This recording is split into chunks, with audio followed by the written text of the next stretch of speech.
Well, So the that, book has already been written by a Okay. good friend and colleague of mine named Jakob Michangama, who Okay. along with me is a senior Yeah. fellow with FIRE, the Foundation for Individual Rights and Expression.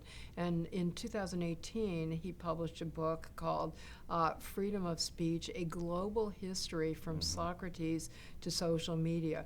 And basically what that history showed in I gotta get the that one. requisite nutshell Yeah. is that in every era, in every area of the world, under every form of government and society, there was a desire on the part of individuals to express themselves and have the freedom of self-expression and communication and receiving information and ideas, exchanging information and ideas. And in every society, in every era, in every part of the world, there have been counter forces that have seen it as dangerous to allow individuals to have freedom of speech.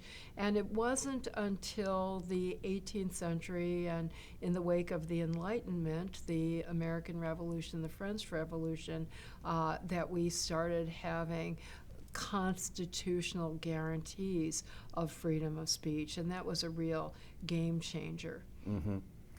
Did that come, you mentioned the French Revolution. I cannot, on this particular subject, I think I know my history well, but did it come through the UK as they looked at the French Revolution?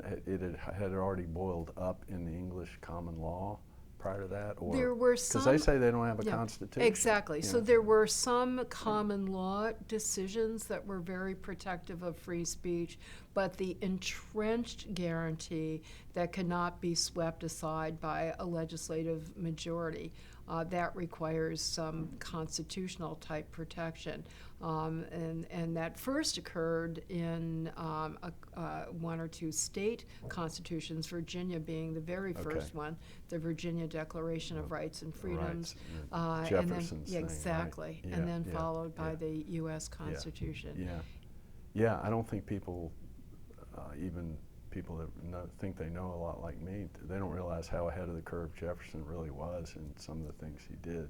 But if I can say something else, Doug, that it's one thing to have a guarantee on, as Madison said, a parchment, a mere parchment barrier against actual government abuses. It's another thing to really exercise that right as a meaningful reality. And that did not occur until the second half of the 20th century.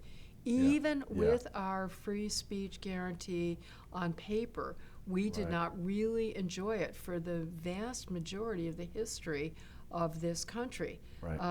In the second, most people know Martin Luther King wrote this historic letter from a Birmingham jail. Most people have no idea what he was in jail for, and are shocked to learn it was for trying to exercise what we now consider the most important speech in a democratic republic, the right to criticize your government and to advocate for change through peaceful protest.